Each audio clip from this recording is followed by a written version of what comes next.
running. Maybe we need some music. Well, before putting music, I want to show you guys what I'm working now, because I refactored the entire procedural world generation system based on Nanite and Lumen now. So I'm taking advantage of having higher res meshes. Let me just close all this setup.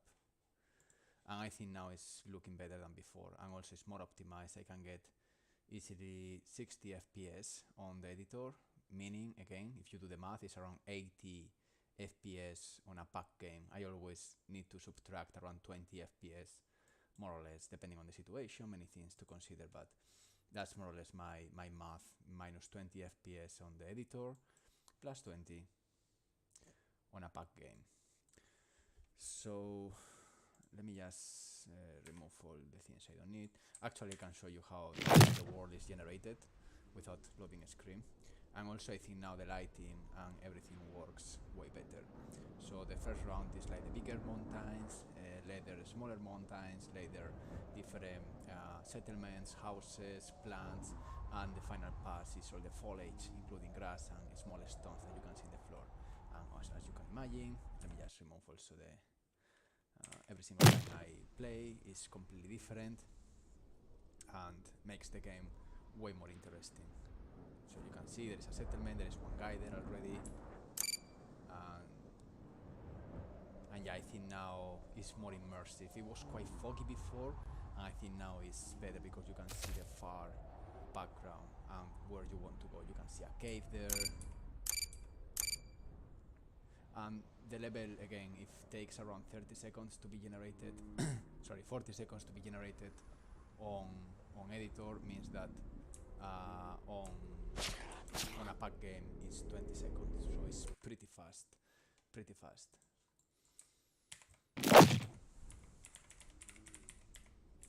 So let's test a bit.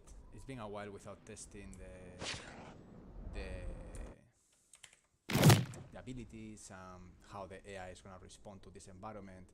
The AI always needs adjustments every single time. It's nice.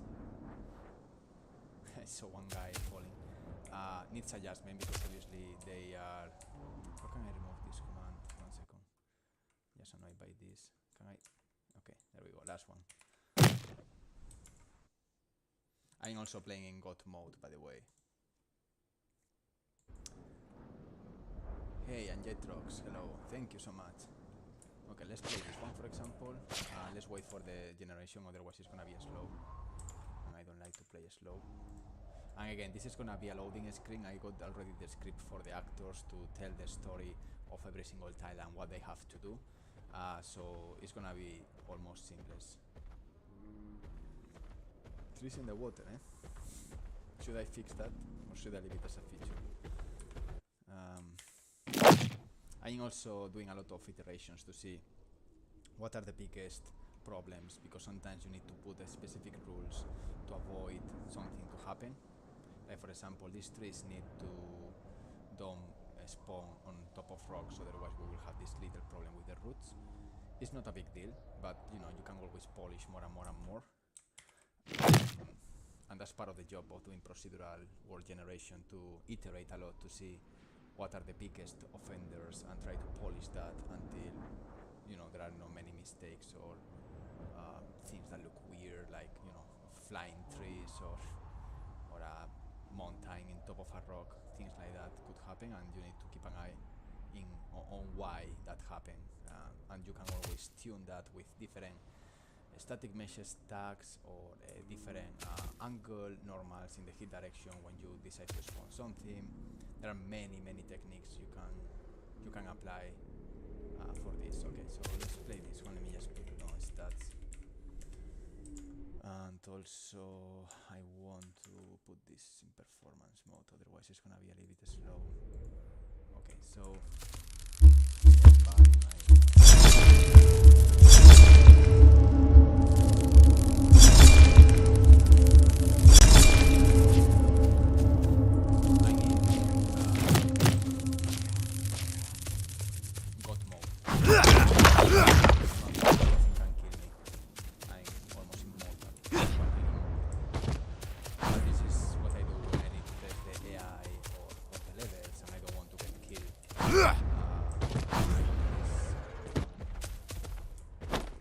example, there is a jumping system, and this is a good opportunity to see the AI.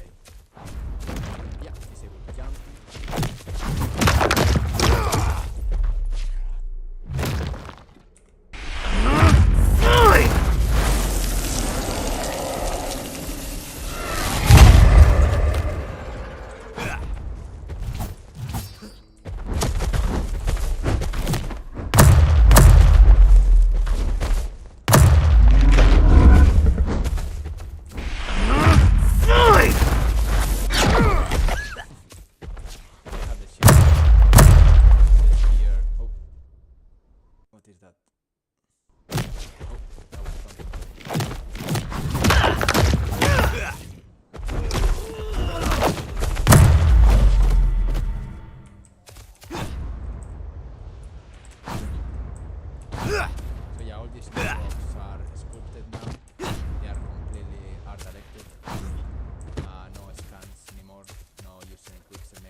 Otherwise, you're gonna be always in top of very rough rocks. Oh, sorry, my bad. Oh yeah, you're completely right. I hope now it's more balanced. I hope it's more balanced now.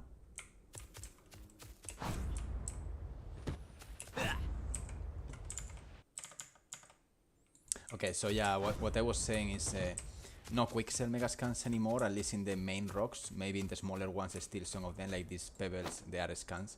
But the big ones, forget about this, okay? That's awkward. The big ones are completely sculpted, and the reason of that, beyond just art direction, is also gameplay. So if I zoom out, you can see a little bit of a labyrinth pattern everywhere. You know, this is like the lower level, there is a higher level, there are some kind of patterns that with megascans is gonna be very noisy design-wise, and very hard and uncomfortable to have a combat or to explore an area. So that's why I decided to move to completely sculpted and art directed. Let me try to do this.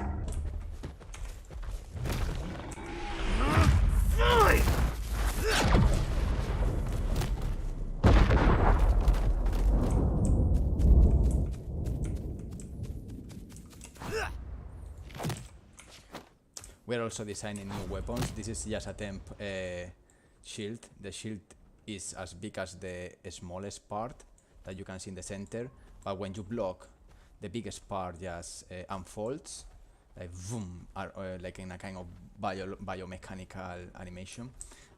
But yeah, we are just blocking out to see the scales and things like that, and then we will finish that.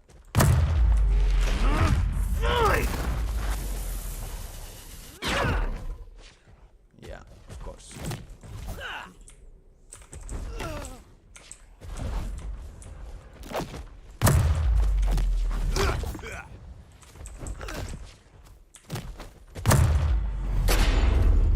If again, I'm good.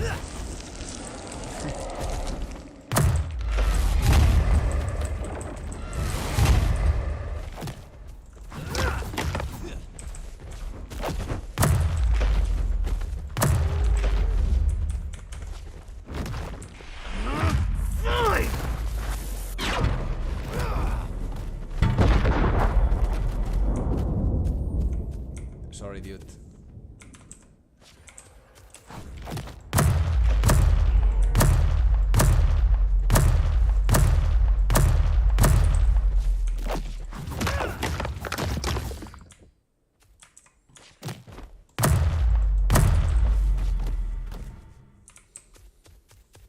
And the thing I need to test is how this works on back game. I think it's gonna be okay.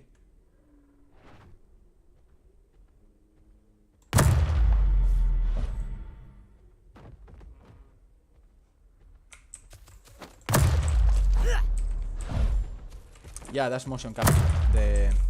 That's me in the living room, and with a little bit of. Uy, uy, uy, uy.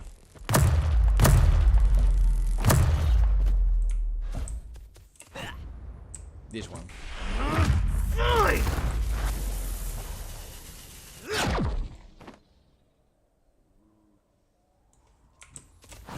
That's a finisher. We got a finisher. We got 6 abilities. Range melee, breaker finisher, tactical streamer. The breaker and finisher talk to each other. Every ability talk to each other, but breaker and finisher are the good combination. Breaker is any ability that is able to expose the enemies, and finisher is any ability that creates a lot of damage. But combining a breaker ability and then using a finisher ability is fucking madness. In this case, for example, the combination of this breaker and this finisher is an explosion. If I use the finisher, I'm gonna kill the enemy with 1 hit, but if I use the breaker and the finisher, it's gonna create an explosion that is gonna kill any enemy nearby, or at least create a lot of damage.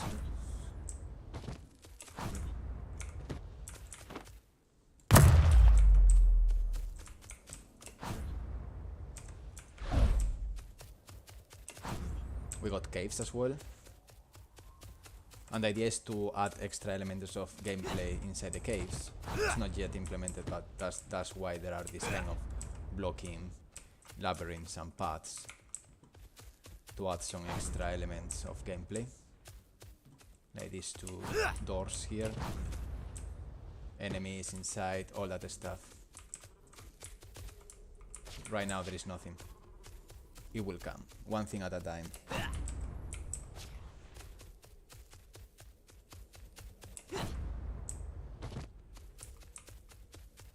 And that's one of the doors. And this is the other door. Usually there are enemies around this area. Yeah. Like this fella. It was stuck. Oh. Yeah, this is the kind of things I need to be careful. There are many things to polish there. It's not hard, it's just every single time you change the game design, you need to think about how the navigation mesh works, how to polish that, how to avoid the enemies to go to corners, and things like that.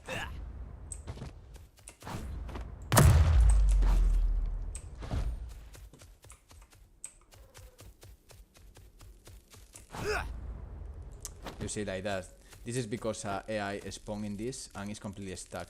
So what I need to do is to check if this is in a specific angle, so this is not born there.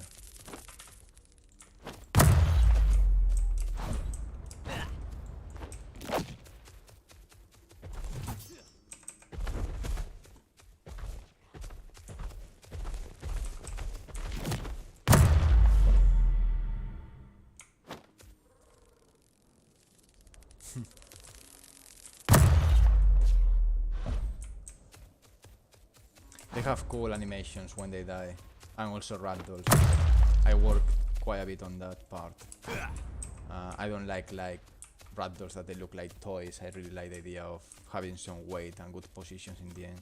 Look at this house here. Uy, uy, uy. I heard something.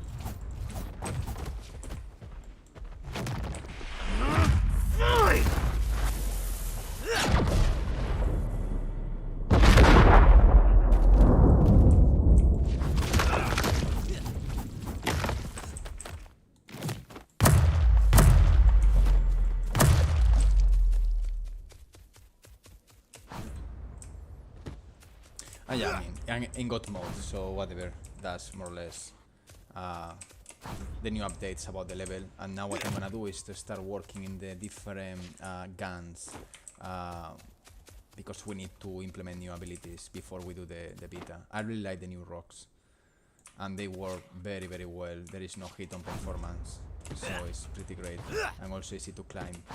Even without the climbing system, because it's not yet implemented. It's part of the plans, but now because there is this kind of, you know, little things like this, it's kind of easy to climb with jumps. You have always these structures, and again, this is a choice game design wise, to be able to jump. Ooh, in the edge. So you can easily go to the top of any place in a couple of jumps, like a platform. Also because I have the maximum energy, my jumps are a bit higher.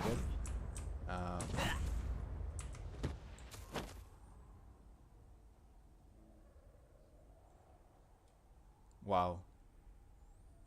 I saw that. Oh.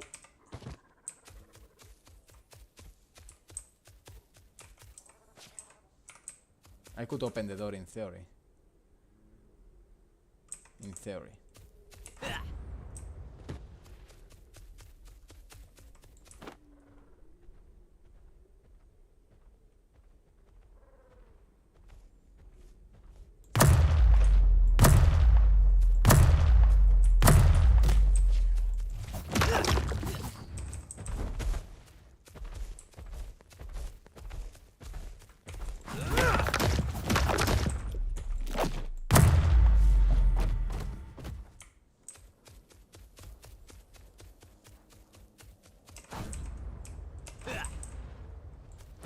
Big one.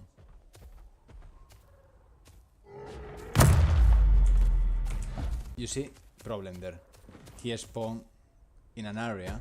Oh wow, okay, no problem, forget what I said. I'm curious, if I go here, it's gonna be able to avoid that? No, you see, I need to fix the scale for these guys. Because he doesn't know how to come to me unless I go here.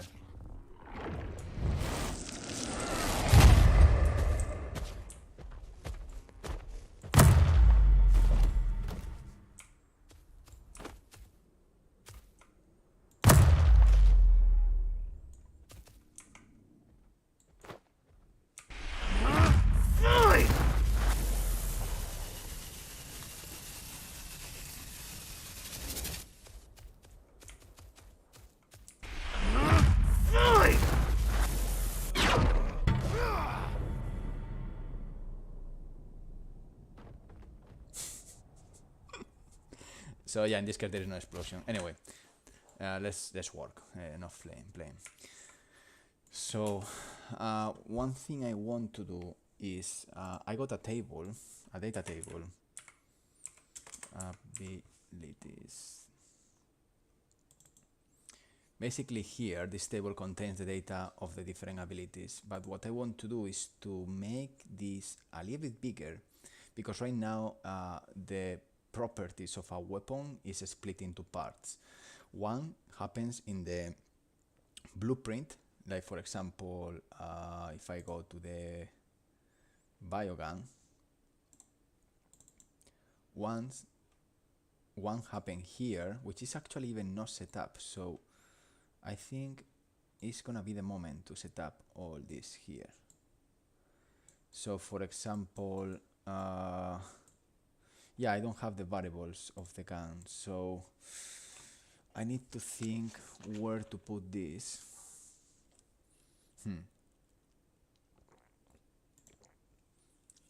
But it's gonna be here. I'm gonna put some music so we don't listen my fucking drinking close up. Let's see what I find. It was downloading more music, but okay. Awesome. Modified. Where is the music?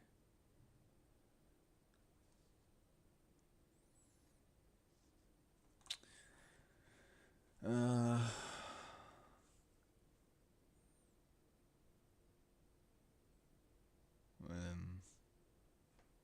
put it on music maybe? Oh, here, okay.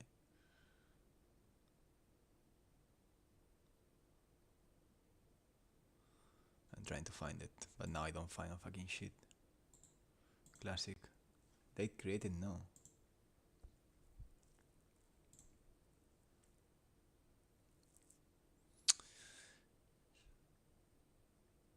What the fuck? I don't know where I got the music. 1 second, guys. No music, no fun. I don't get it. Oh, okay. If I put our list.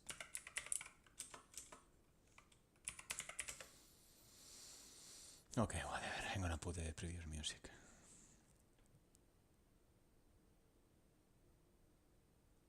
Because I don't find it.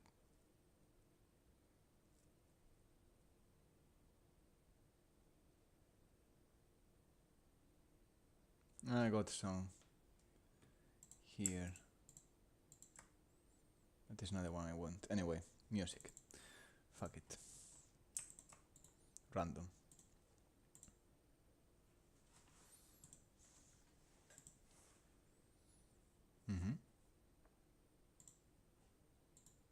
Open. Okay.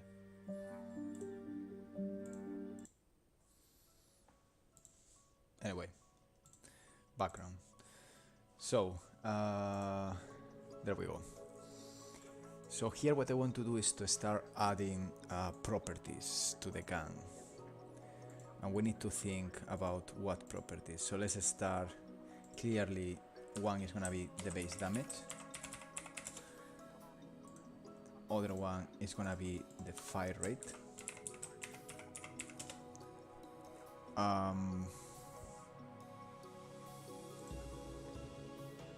Another one is gonna be Boolean, which is auto fire, automatic, basically. We got fire, base damage, fire rate, auto fire. What else? Auto fire, base damage, fire rate, recoil.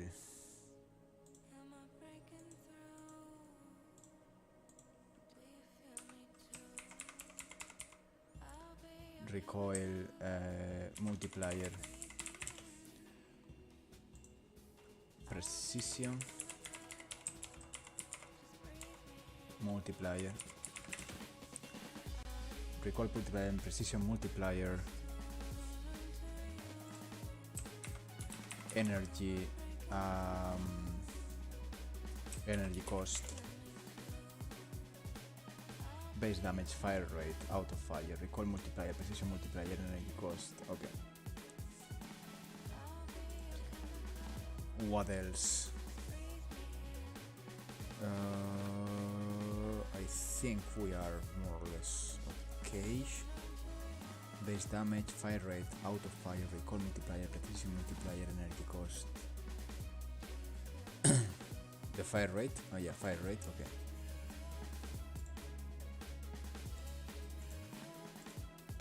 We can do another one, which is distance influence. Basically, some guns keep the damage over distance, while other guns they work better on short distances. This is something that you do basically with also different bullets at the same time, like a shotgun, and they spread more, so meaning that the farther is from the enemy, the less damage you will statistically make. But also I think a distance influence could be cool for kind of small guns that they only have one bullet each time, and the damage gets a little bit, mitigated by distance, while a sniper, no matter what, how far you are, the damage is constant almost. So distance influence or it's more like distance mitigation. Distance mitigation, energy cost, precision multiplier, recoil multiplier, auto fire, fire rate, and the base damage. Anything else could be interesting? No, I think. Well, can be another one, which is shield penetration. Again, this is more. This happens more with the melee weapons. The melee weapons remove the shield, while the guns make damage. I mean, both weapons, both families, melee and range weapons, they do both things, removing shield and creating damage. But the melees are more focused in removing the shield, while the guns are more focused in creating the damage. That's why there's a bit of communication also between the melee guns of one player and the ranged weapons of the second player, and how you want to combine both. So I think that's more or less for this. This will need to be exposed, all of them. And let's make, can I make a fucking category altogether? No, of course not. So let's make a new category here, and let's call this weapon attributes. And basically we are gonna take all the, hold on, one by one. Okay, weapon attribute. Oh no, look, I can't do this automatically. Auto fire, recoil, precision, mitigation distance, energy cost, shield penetration, and that's it. I don't know what is this boolean. Oh no, what is this boolean about? No, okay, bye. Come on, what is your problem? What is your problem? Okay, let's save everything.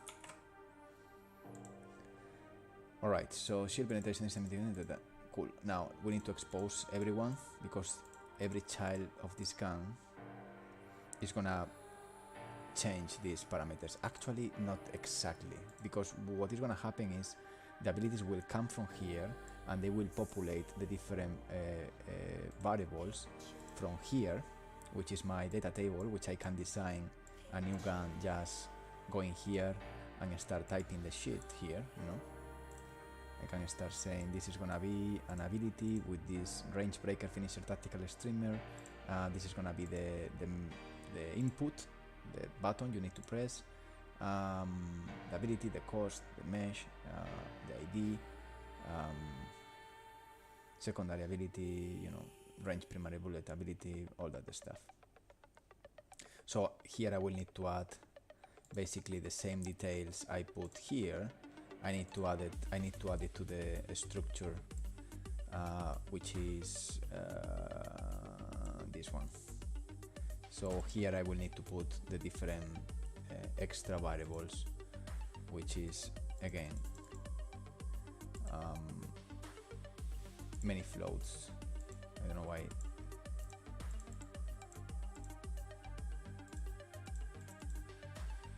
Again, base damage,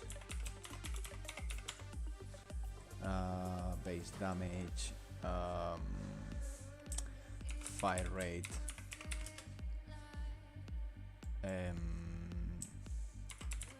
distance mitigation, what was fire rate, base damage, distance mitigation, recoil, multiplier,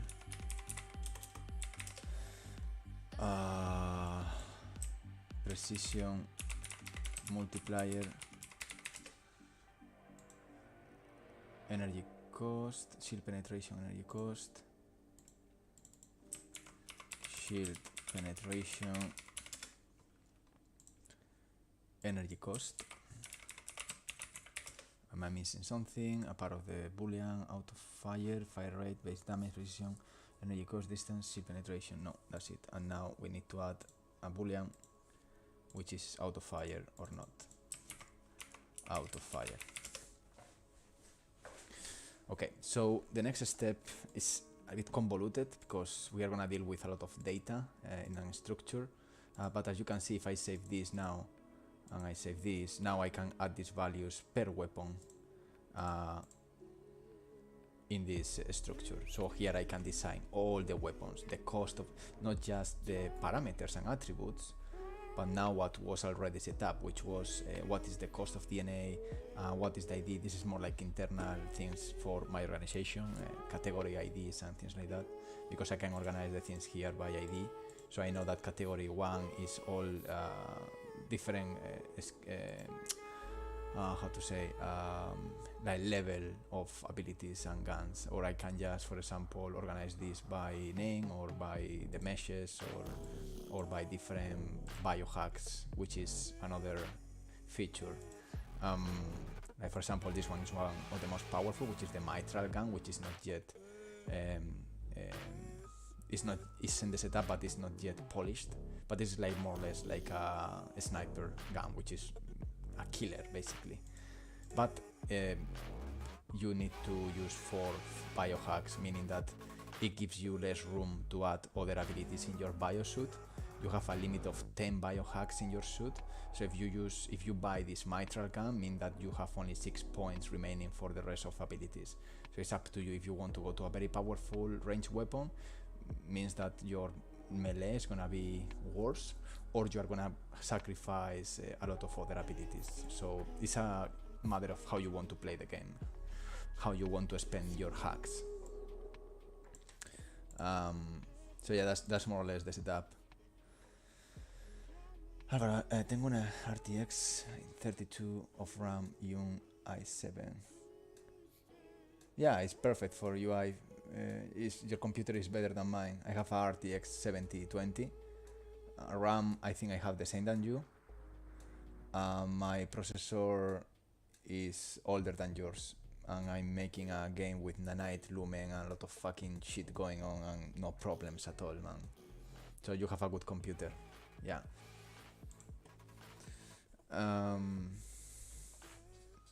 Yeah, it's great. There is no with Nanite and Lumen now.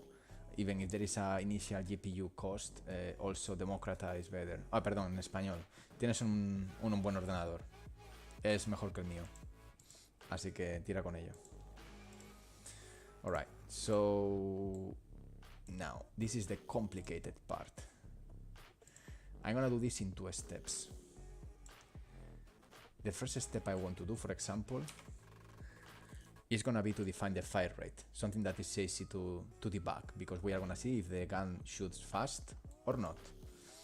So to do that, I need to go to the place where this happens. And this happens in CRETE, characters, hero, abilities, range, local shooting. This is basically because happens only locally on client, so there is no problems with...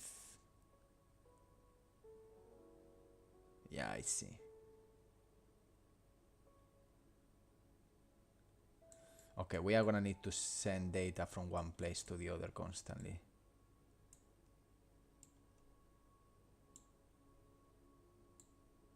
This is kind of weird that I'm choosing this here. What I need to do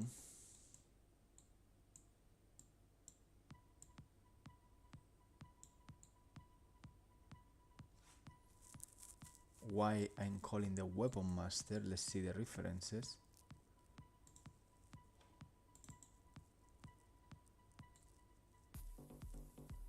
That's great. That's great. This is exactly what I need, because here I'm stupid. Here I have now finally my fire rate, meaning that if I put this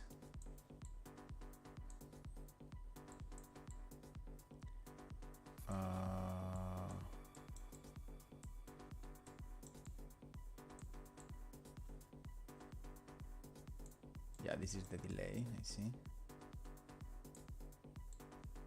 But wait a second, because yeah, I used it 2 times. Oh, I see, I see. Yeah, this goes here now. So now let's see. Let's say that for this weapon master, I'm gonna put a recoil multiplier of 0.5. Okay, so means that this actor has this value, which is 2 bullets per second. It's slow, but we can see.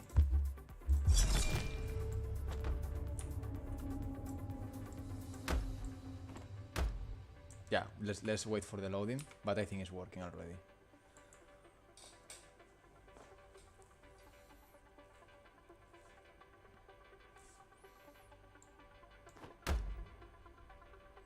Actually, it's not. Or I'm missing something. I need to check. Let's wait for the generation. I wanna remove now the procedural level. No. It does only one. So we need to check what is going on there. Let's remove the procedural generation.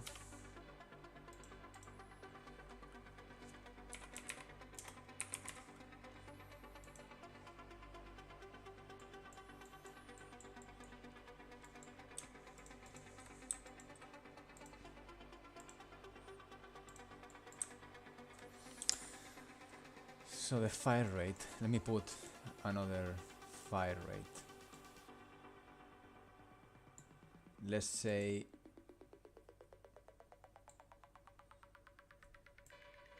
yeah, actually there's a couple of things. Yeah, this is cool. Yeah. Let's say that the weapon master here in the fire rate. Oh, the fire rate is 0. Okay, I don't know what I changed the recoil. I'm stupid. So let's say 0.5 for example. Okay, so now it's feeding from this actor to the ability that does the entire recoil. So if I buy this now, yeah. If now I take the gun and I say, hey yo, what's up? I want you to fire very quick. Means that now if I buy this, there we go.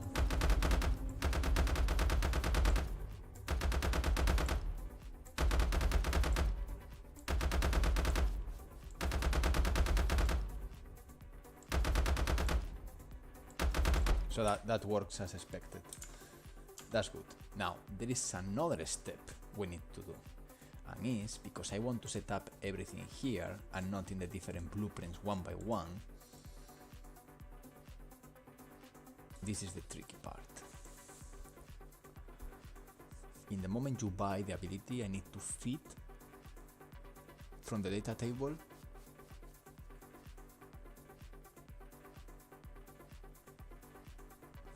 yeah, so let's go to row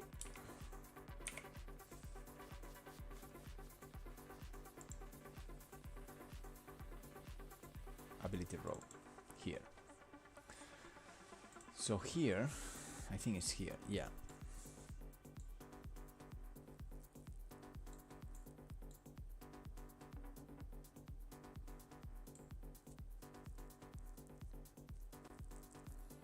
Actually, I'm gonna do this.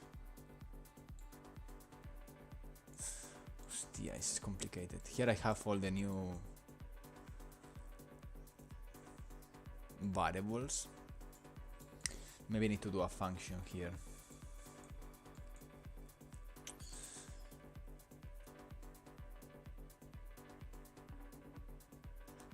Because this is happening.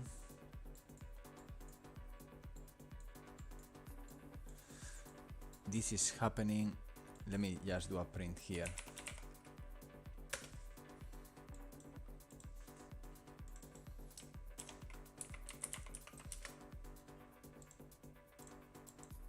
Just to avoid cheating.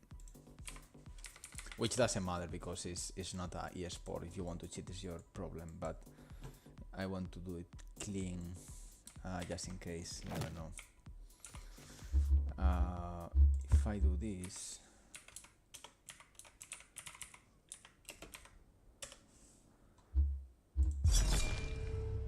okay, yeah, sure, but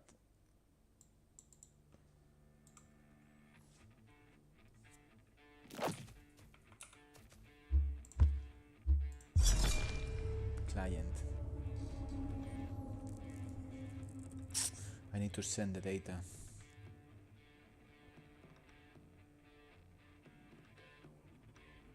Oh. Okay, that's a lot of data to send. I think I should send the data.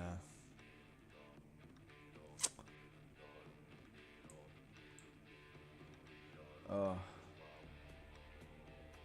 Fuck me, man. Wow. Okay, I need to think. What is the cleanest way? Because here I can't, because we are in the UI. We need to do this from the character on authority. So I could either send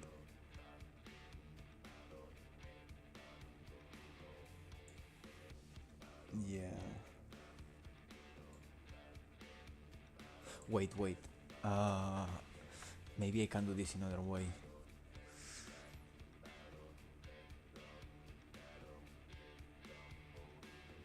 Maybe I can do this by the ID. So in the begin play,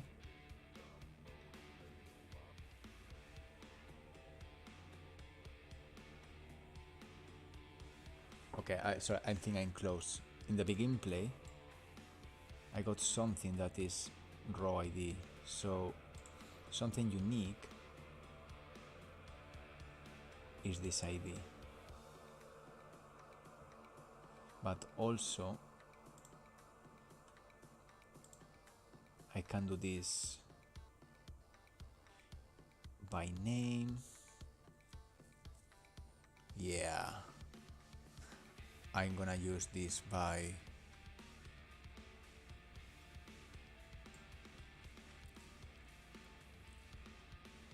I'm gonna do this by an ID.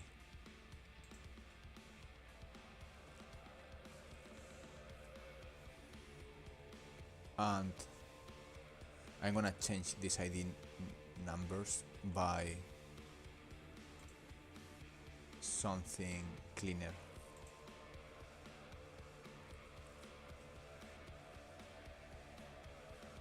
Yeah, I'm gonna do that.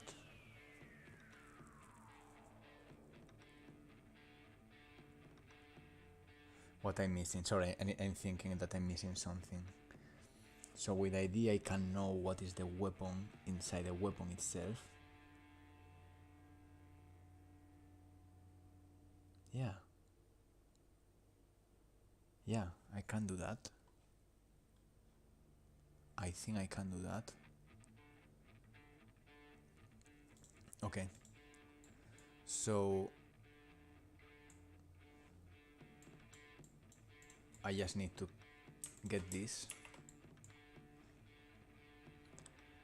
And I'm gonna copy this in the weapon master, and in the begin play I'm gonna take the data.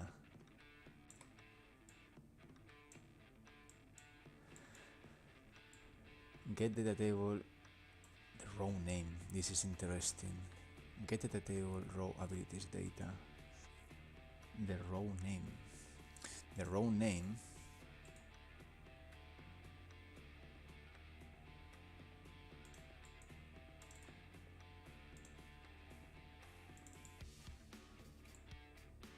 comes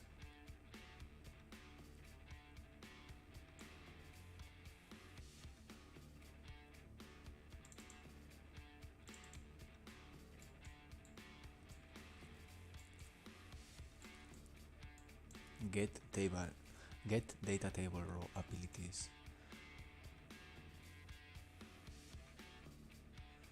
I think the raw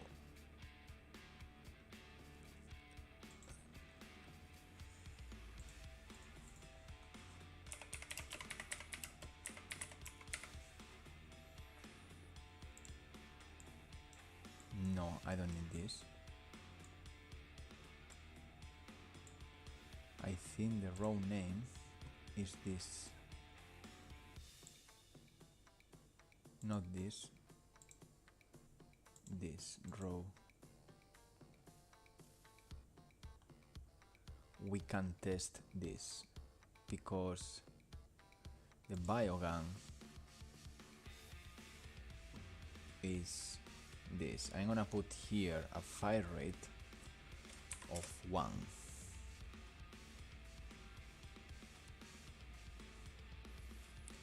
Correct.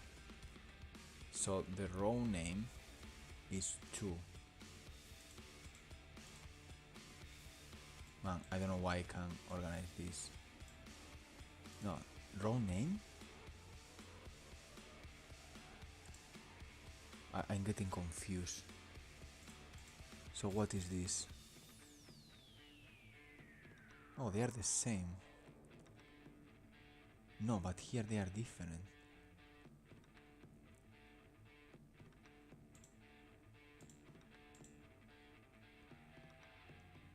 Oh, this is dangerous. I hope they mean this one. Yeah, this is the name. Okay, so I think this is the winner. Okay, so the biogun is the 2. And I put already a fire rate of 1 second, which is slow, so it's gonna be easy to identify. Now, in the gun,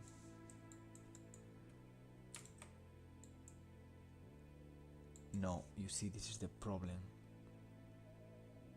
How do I know who am I?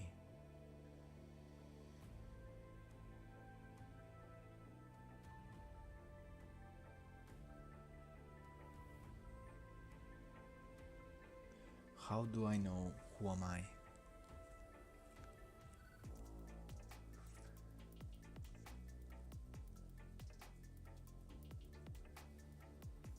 I know how.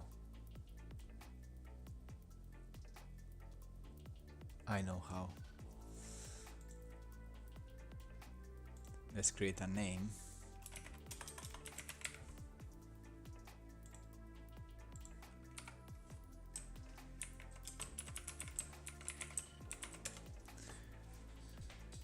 This is the 1.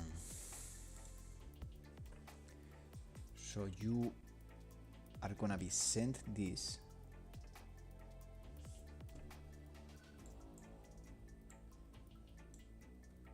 and I'm gonna set you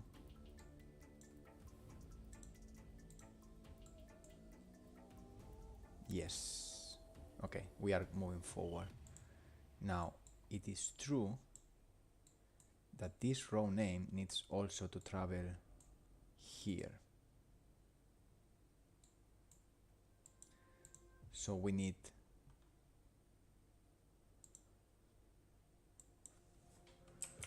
weapon row name as a name. And now we are gonna connect this with this. This is the ID. And now we are gonna go to the character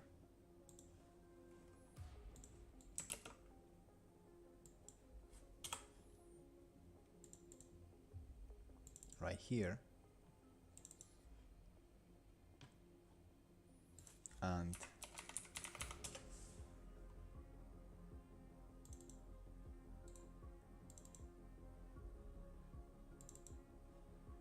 here, which is the abilities selection, we got this guy.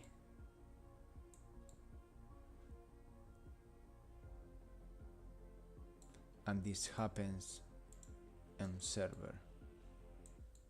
So we are gonna create here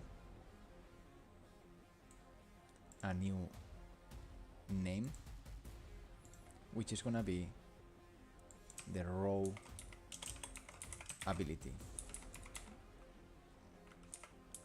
ID. And now we can connect this row name with this row ID.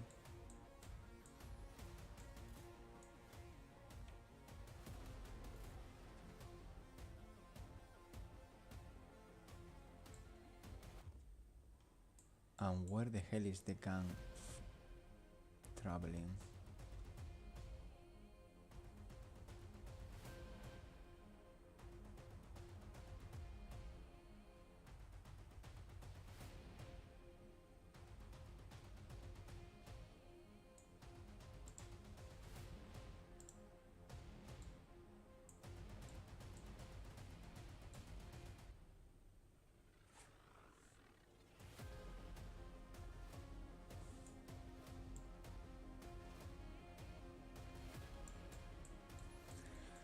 Okay, I need to play with this weapon actor row. Correct. Okay, I see.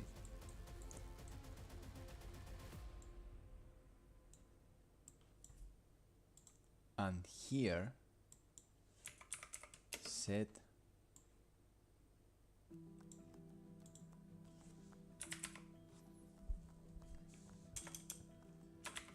because it's not cast.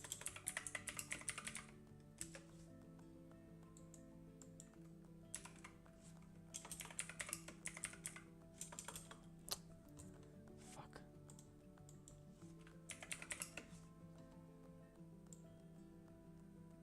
Oh shit, it's a reference. Why is a reference?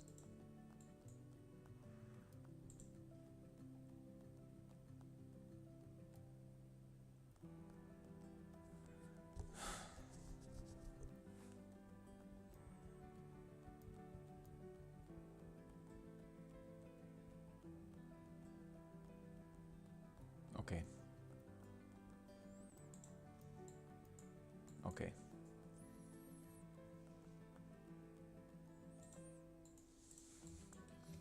We need to travel a bit more.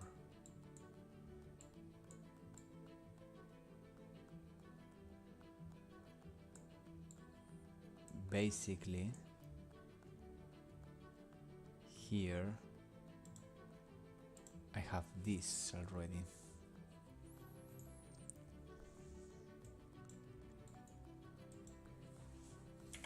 Set. Ah, I need to create a function. Okay, I see.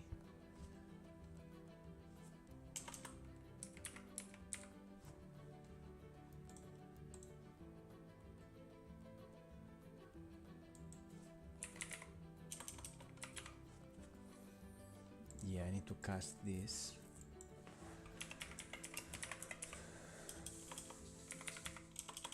Wait.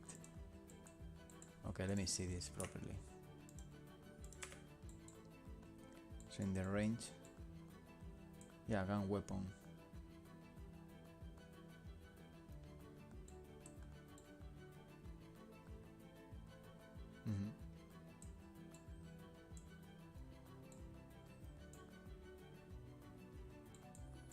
So I need to cast.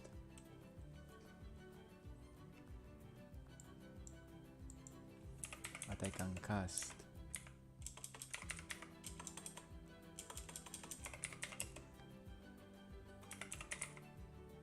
Ah, I see.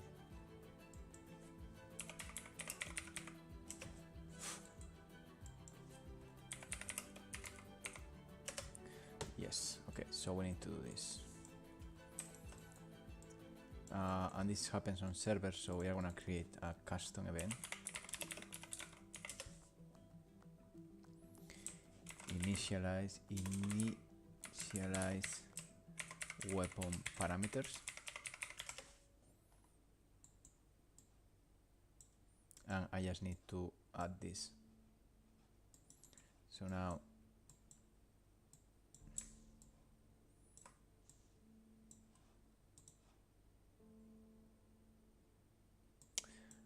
and actually this is wrong. We need to do this through a custom event in the weapon master. So let's create a custom event. And this custom event is gonna be initialize weapon parameters. So we can then connect this here. We disconnect this. We connect this. And I want to connect this here. So now the fire rate here we set it and we take it. We are moving forward. It's slow, but we are constantly moving forward. So I don't even need this variable. So now here, I don't want to do this. I want to initialize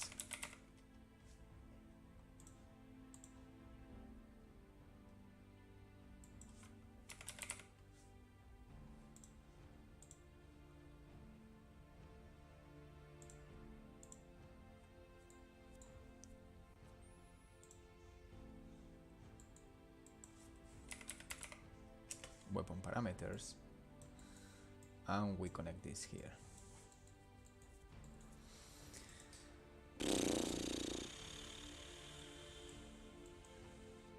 Okay.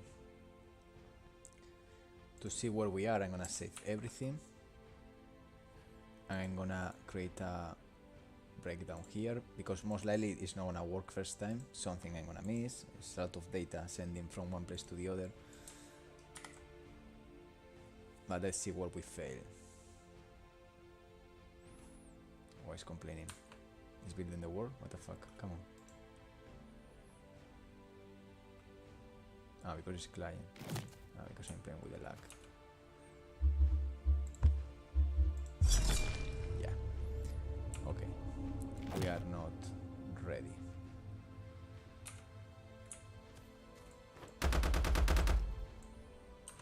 We are not ready.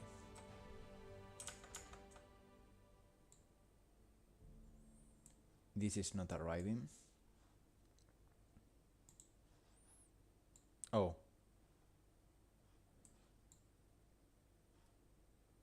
I see. So we got the range.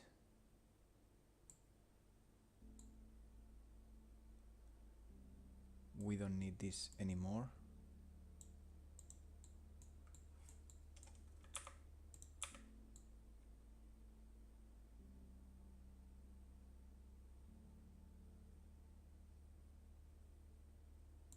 We just need to initialize weapon parameters.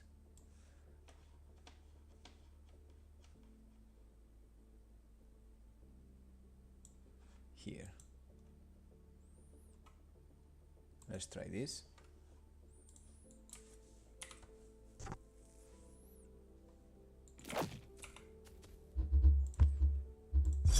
Okay, we are sending that.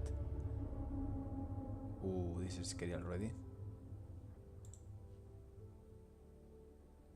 Oh, row 3. Okay. So this is the row name. Oh my god, but this row name is... Okay, I guess it doesn't matter. Because I don't choose this. Or I do. What is this weird numbering?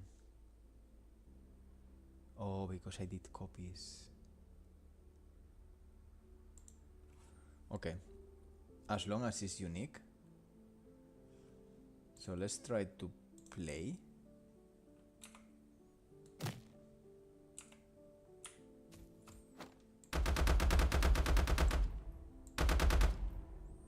Oh, okay. Row. But wait. Oh, yeah. So row 3. Okay, but this is not working.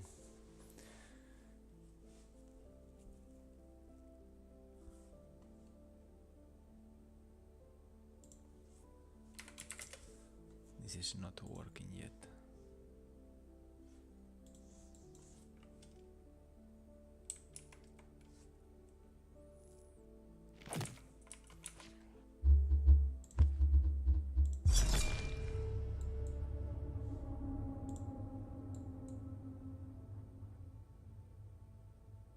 Why 0.1?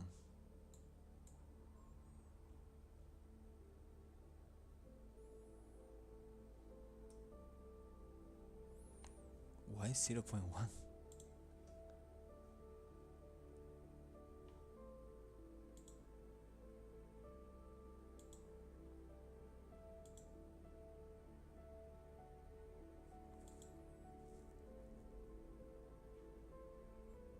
No.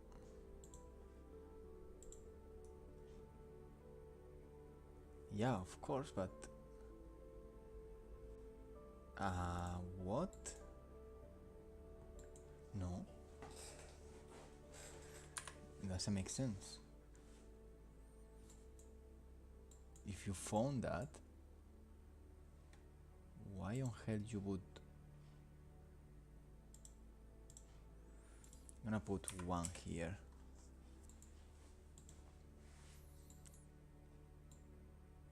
It's stupid.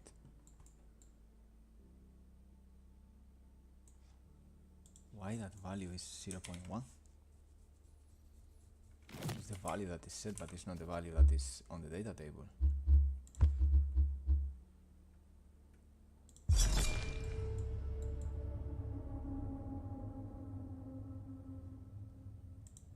Man, what the fuck is happening here? What the hell is happening here?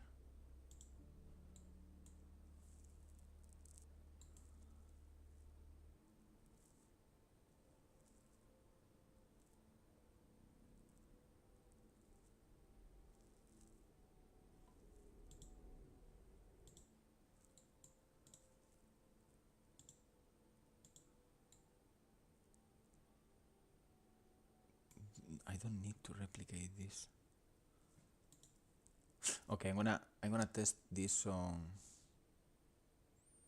client first, on server on standalone, just to make sure that it's not a problem of replication.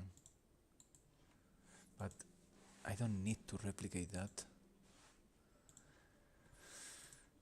Let's play standalone.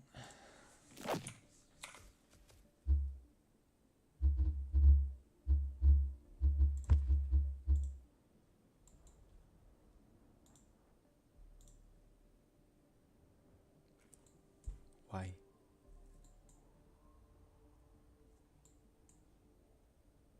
Pero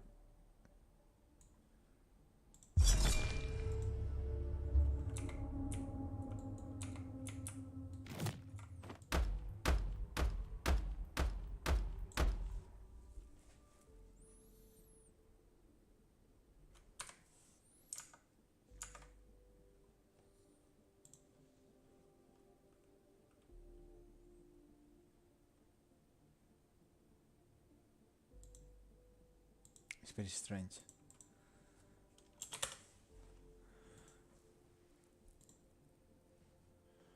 It's very strange. So if I print this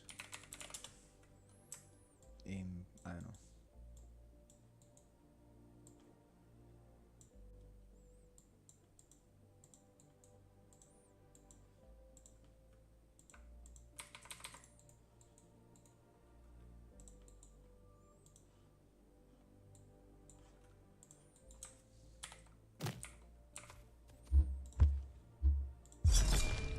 .1.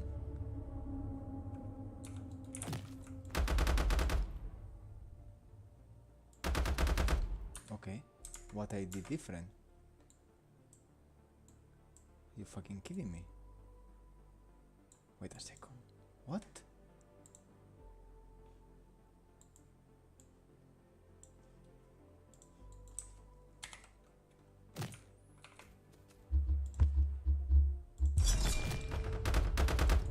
Oh, sorry. What I did? What I changed?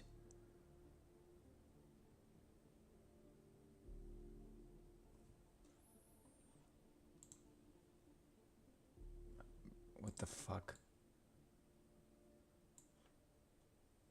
I'm gonna put something crazy just to be sure.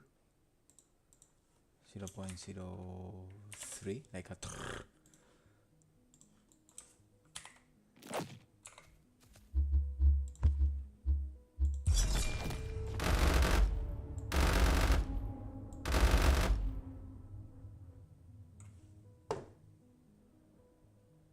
Okay, it works. But I changed nothing. Oh my god. What the fuck? Now on client is gonna be another story, I think.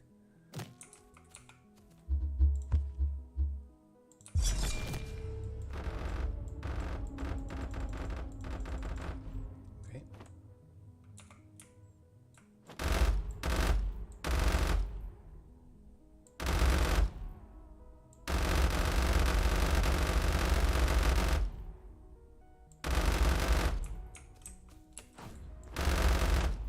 What a gun. Man, I need to test it.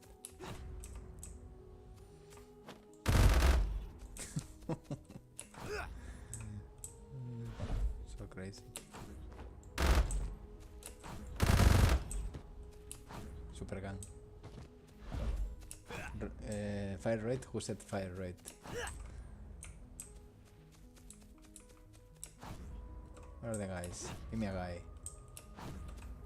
Come on. There's one. Let me shy. You. Yeah, there we go. Come with me.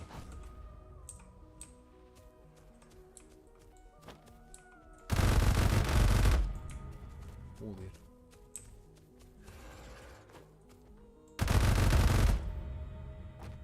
They don't have time to defend.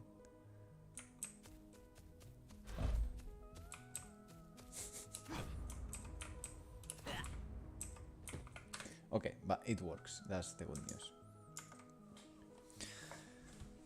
Ooh, sexy. Because now, this is cool. Now,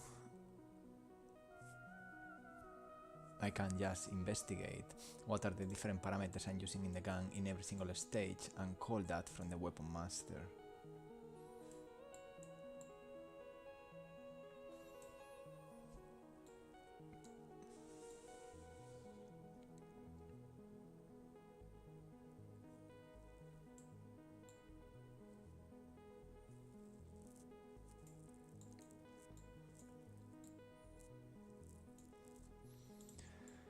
So in the hero abilities range,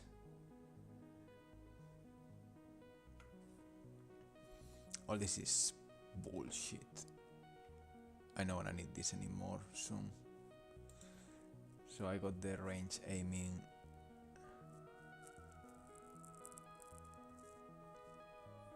Range fire here. Okay, this is the big guy.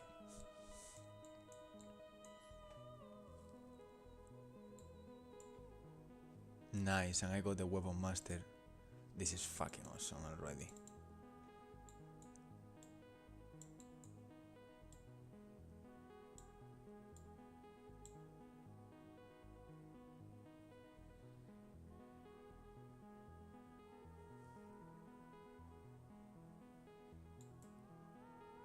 Because here I can get recoil. That's fucking awesome. Okay, let's clean this a bit of shit that we are not using.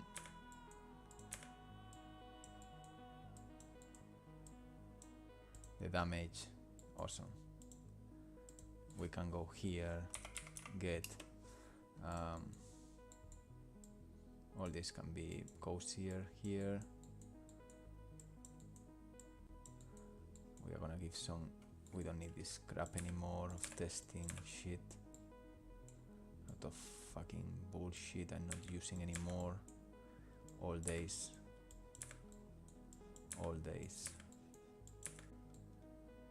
Yeah. Now we can give some space. Let's see how can we organize this. That's okay. So now we got here the base damage, for example, so we can get this and get here base damage.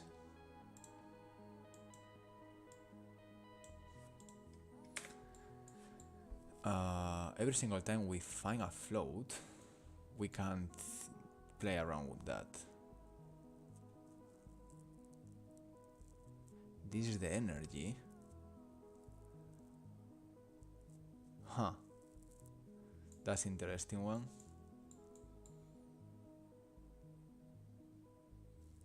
The recoil can be interesting as well. And that happens in the local. The recoil multiplier. Recoil magnitude. This is fucking awesome.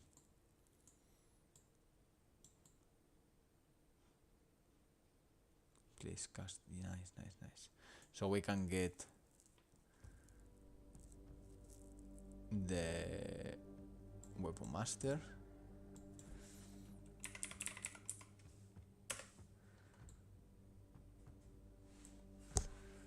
The recoil magnitude.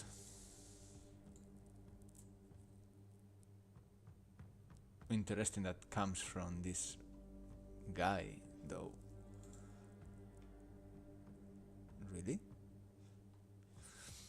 Okay. Is 1. Okay. So that's a good one because I can compare two guns now. Let's go here and let's connect this. So let's say that I'm gonna put in the recoil here, I have control. I'm gonna say fire rate 0.1, base damage 1, and recoil multiplier I'm gonna put 5 just to see what happens.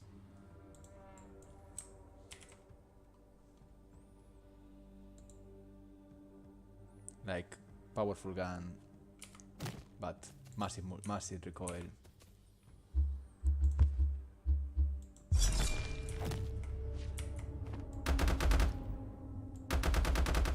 I don't feel change in the recoil so far. Oh, because I'm stupid. So we need to, in the initializer, we need now to, actually, let me just, I think I don't need to replicate this. It's local. We got the recoil multiplier. And what other thing we change? Recoil and fire rate and base damage. So we do here our sequence.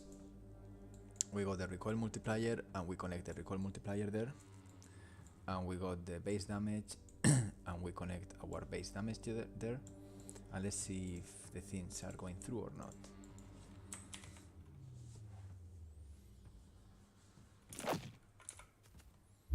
Range, biogun.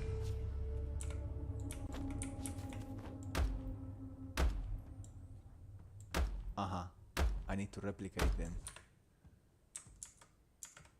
Alright. Why?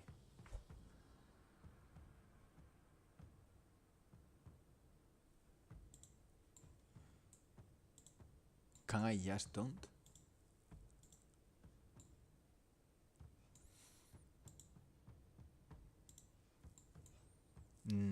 I see, because I'm accessing them later.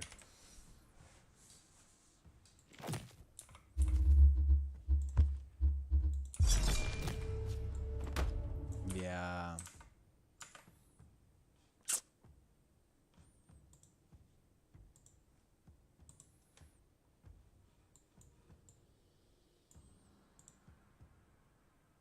Yeah. Replicated.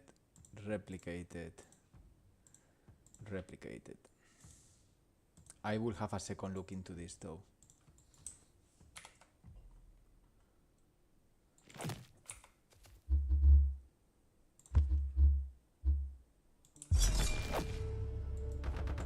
Okay. Yeah, and the recoil now is like crazy. I mean, it's not actually the recoil now I'm thinking, it's camera shake. So I should rethink about that. let's see how this is fed. In the local shooting, we got the recoil starts.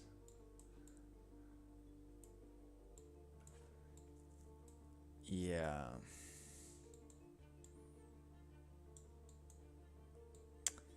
Yeah, I see.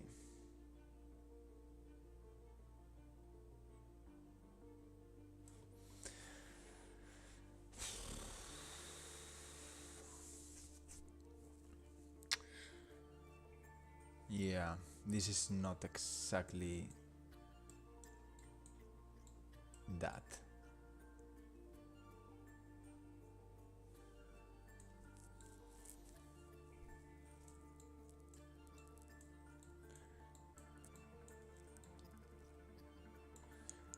This is more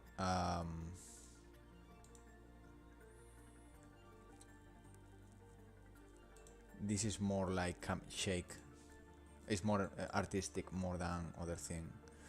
So in the gun, I'm gonna leave this, but I'm gonna make a new one called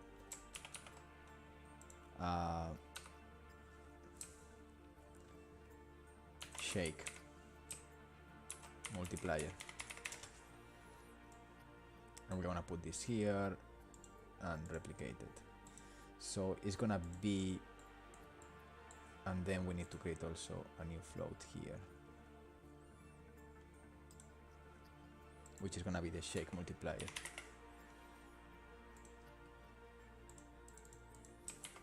Shake multiplier.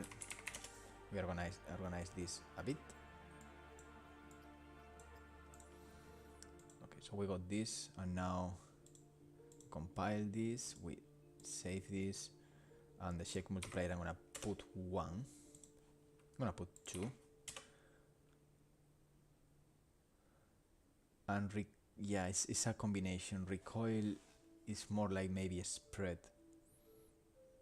So we separate the entire recoil between a spread.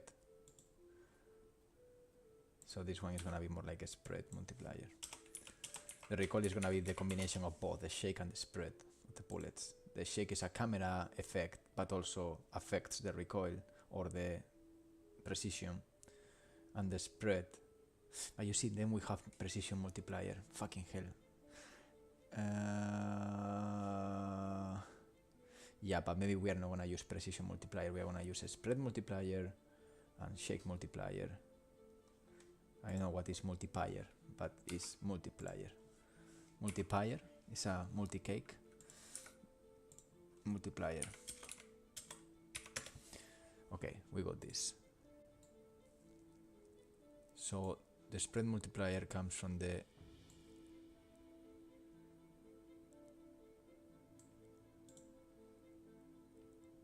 shake multiplier,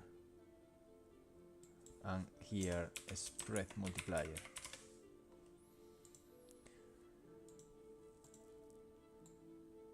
So this doesn't exist. This is now the spread multiplier, and now the shake multiplier. I look crazy. Now the shake multiplier on the local shooting. This is not the one, this is the shake multiplier, and we put this here. Alright, we are moving forward.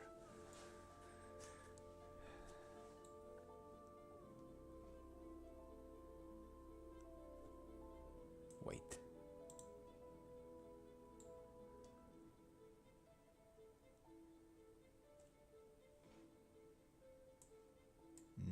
No.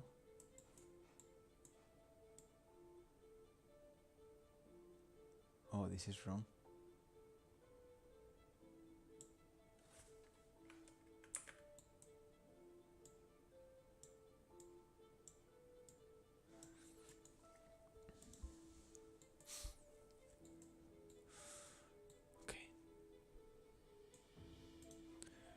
Okay, I think we are moving forward. Now, in the abilities data, in this one, the biogun, weapon damage, fire rate 0.1, spread multiplier, I'm gonna put 2, and shake multiplier 1. And now in the, hey, thank you so much. And now in the spread, have a nice one, take care. HOSQ. Okay, so now here we got the spread. Not here.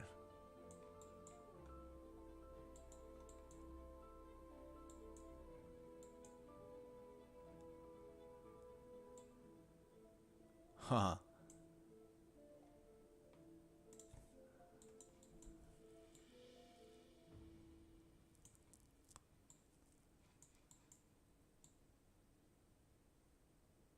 Here is the spread, and I guess the damage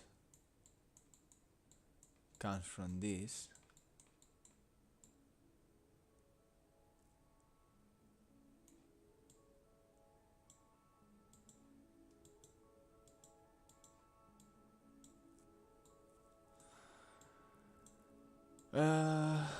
Handle target data.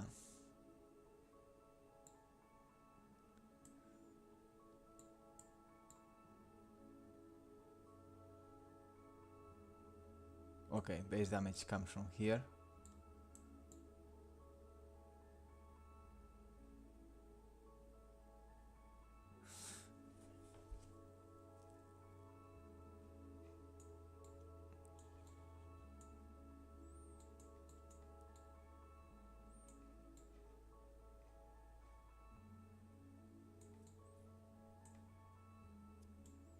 Okay, yeah, this is correct. Damage goes there.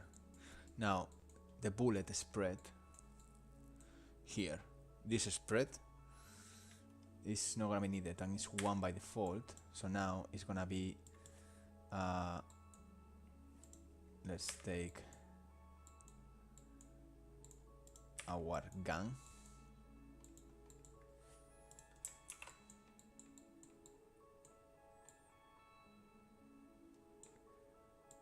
We don't need this, we don't need this, we don't need this, but we do need this. So here we can take finally the spread. And this is how the bullets go crazy.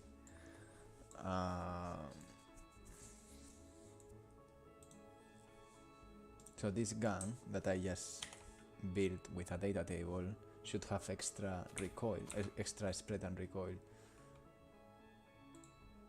Oh, I did something wrong. No, I think I just stupid.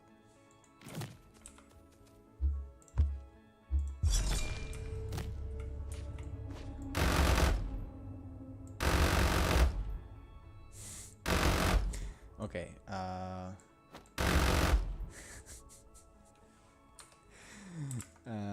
let's be more realistic, maybe. The fire rate, let's put 0.2. 0.1,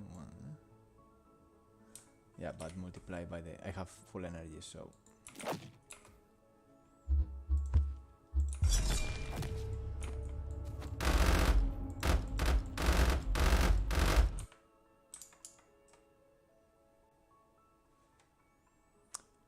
I think something is not working.